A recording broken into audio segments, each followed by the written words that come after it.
प्रभातखबर.com, विश्वास वही, रफ्तार नहीं। नमस्कार, प्रभात खबर के वीडियो सेक्शन में मैं पंकज आप सभी का स्वागत करता हूं। आईएएस पूजा सिंघल गिरफ्तार हो गई हैं। इसकी चर्चा राष्ट्रीय स्तर के मीडिया पर भी है, लेकिन ये यहाँ तक मामला पहुँचा कैसे, इसकी पूरी कहानी क्या है? पूजा सिंघल के पूरे मामले को आज विस्तार से समझेंगे और कई सवाल जो आपके मन में हैं वो भी कोशिश करेंगे जानने की। हमारे साथ प्रभात खबर के ब्यूरो चीफ आनंद मोहन हैं और ये इस मामले को बहुत बेहतर ढंग से समझते हैं और हमें समझा भी सकते हैं। तो सबसे पहले धन्यवाद भी, आप समय दे रहे हैं। धन्यवाद आपका। ये जो पूरा मामला है पूजा सिंघल का, पहले भी चर्चा में रही हैं। ये जो प्रवर्तन निदेशालय ने जांच के बाद जो छापेमारी की है, ये 2008-9 में मामला था, 11 में दर्ज हुआ। उसके बाद से इतना लंबा वक्त लगा, क्या कारण रहा? इसके पीछे की पूरी कहानी क्या है? इसको कैसे समझा जाए? दरअसल ये जो पूरी जो घटना और ये जो पूरा अब तक जो दिख रहा है, जो पटाक्षेप हुआ पूरे मामले का, तो वो खूंटी में मनरेगा के काम में अनियमितता को लेकर के पूरा मामला था। खूंटी में पूजा सिंघल जी उपायुक्त थी, वो बतौर उपायुक्त, तो मनरेगा के अनियमितता का मामला वहाँ था। एनजीओ को एडवांस पेमेंट किया गया था और उसकी विभागीय स्तर से पहले जांच हुई। विभागीय स्तर में भी अनियमितता पाई गई। उसके बाद मामला कोर्ट तक गया। कोर्ट में जाने के बाद फिर इसमें ईडी का इंटरफेरेंस हुआ, ईडी ने इसमें एफआईआर की। तो ये पूरा मामला जो ईडी का जो प्रकरण है इस पे आने का, वो खूंटी के मनरेगा घोटाला से जुड़ा हुआ है। दरअसल इसमें राम विनोद सिन्हा जो वहाँ तत्कालीन पदाधिकारी थे, जो मनरेगा काम देख रहे थे, उन पे सीधे तौर पर अनियमितता और घोटाले का आरोप लगा। पूजा सिंघल पर भी आरोप था उपायुक्त के, लेकिन उनको एक जांच समिति ने क्लीन चिट दे दी थी।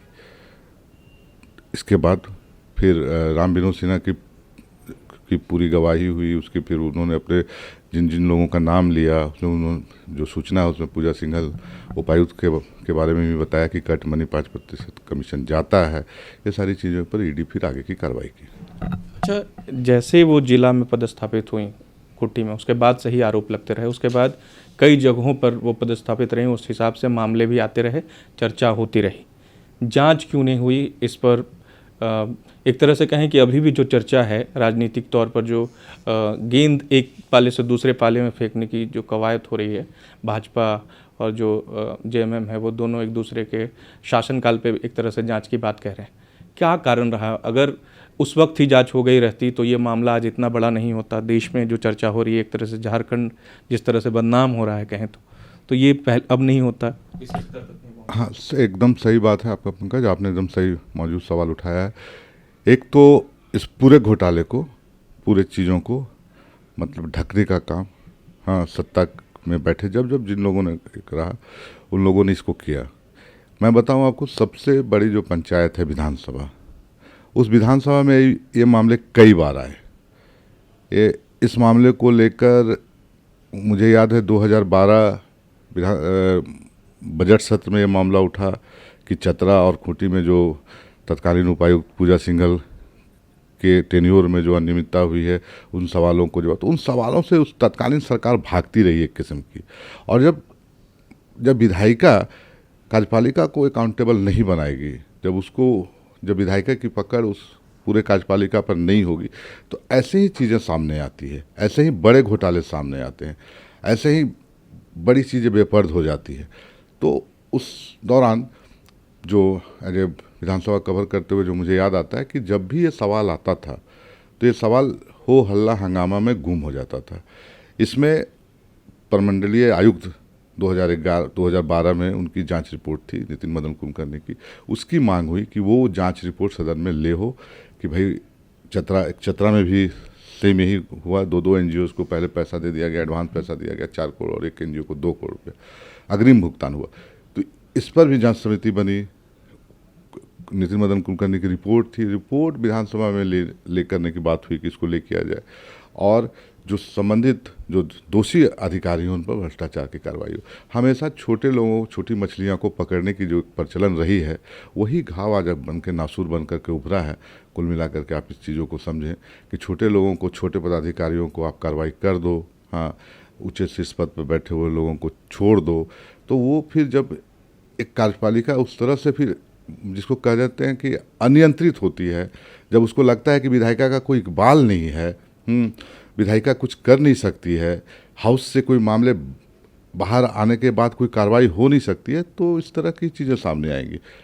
और ये मतलब जो दिख रहा है, बेशक जो झारखंड की बदनामी है, जो भ्रष्टाचार को लेकर के पहले भी झारखंड बदनाम रहा है, तो उसमें एक कड़ी और जुड़ गई है। अच्छा, ये अचानक रेड हुई, ये अचानक नहीं है, वो प्रक्रिया चल रही होगी, बहुत लंबे समय से जांच चल रही होगी, रणनीति बनी होगी, लेकिन ये जब सब कुछ अचानक हुआ, सुबह खबर आई कि रेड पड़ा है, ईडी की रेड पड़ी है और टीम बाहर से आई है और सीआरपीएफ की पूरी टीम लेकर आई है, तो उस वक्त क्या चर्चा थी? अचानक जब ये खबर जैसे ही सामने आई तो क्या प्रतिक्रिया थी, क्या चल रहा था पत्रकारों के बीच, सत्ता में? एक तो स्वाभाविक तौर पर जब इस तरह की चीज़ें होती है किसी स्टेट में, वो भी जब आप बहुत ऊंचे पद पर बैठे IAS IPS लोगों के बीच में तक भ्रष्टाचार का जब मामला चला जाए, मंत्रियों तक चला जाए, तो मतलब वो टॉक ऑफ द ये तो होता ही है। लेकिन सबसे बड़ी बात है कि लोगों को पहली बार झारखंड में लग रहा है कि IAS भी अगर गलती करेंगे तो नहीं बचेंगे। और जो है, और ईडी की जो पूरी कार्रवाई है वो अपने पूरे उसको वर्कआउट करके ही इन लोगों ने किया होगा, क्योंकि देखिए टिप्स इतना सटीक था कि जिस सीए के यहाँ छापेमारी हुई उसके यहाँ पैसा रिकवर हो गया। तो ये पूरी गतिविधियों की पूरे जो काले धन को सफ़ेद करने की, जिसको वो जो पूरा एक मोडस ऑपरेंडी था, उस चीज़ को ईडी ने समझ लिया था। जिस तरह के छापे पड़े, जिस सटीक जगहों पर छापे पड़े, जिन लोगों के ऊपर छापे पड़े, तो कोई हवा में तीर मारने जैसी बात नहीं थी। और रिकवर भी पैसा हुआ, और वो इतना ह्यूज अमाउंट रिकवर हुआ है कि उसको मतलब फिर किसी तर्क से उसको काट देना कि ये पैसे एकदम किसी के गाढ़ी कमाई के होंगे, तो असंभव है इसका हिसाब देना।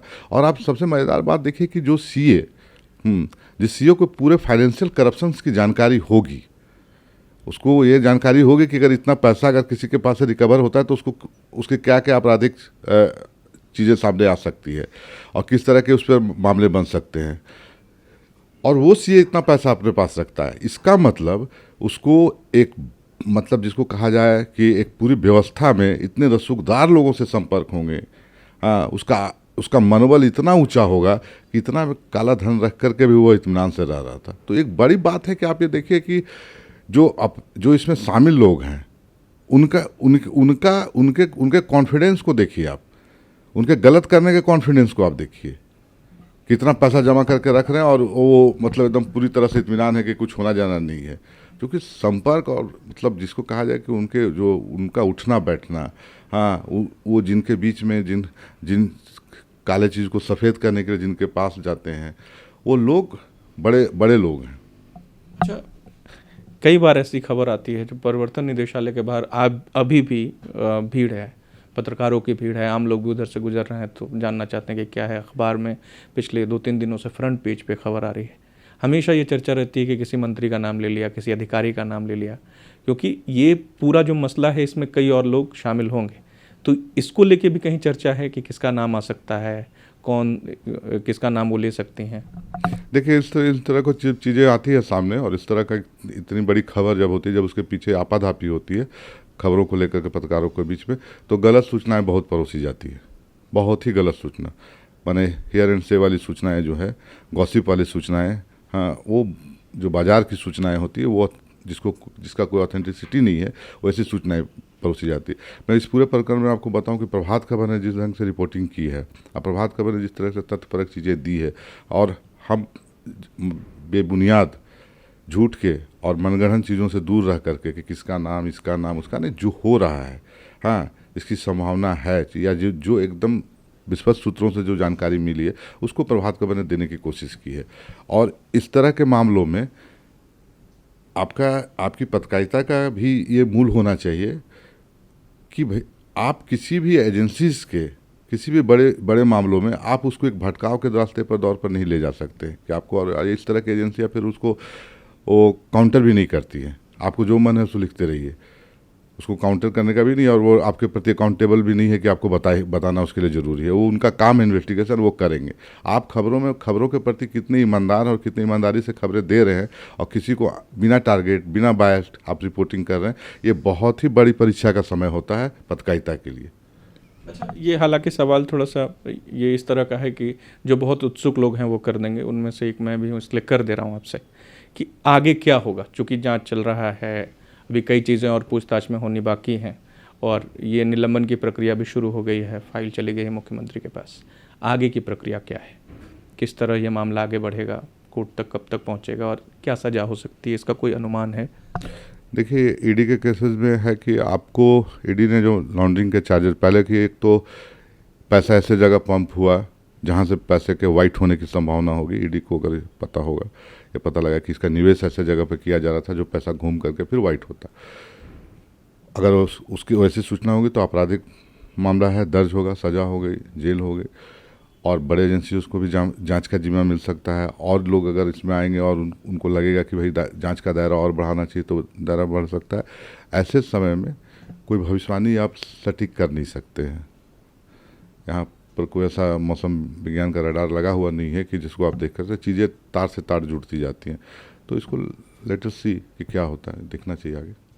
तो हमारी भी नज़र है, हम जैसे जैसे इस मामले को आगे बढ़ रहा है, जैसे जैसे मामला, हम ये भी कोशिश करेंगे कि जो सटीक जानकारी है वो आप तक पहुंचा सकें और जो विश्लेषण है, जो पूरी कहानी है, वो भी इसी तरह आगे पहुंचाने की कोशिश करते रहेंगे।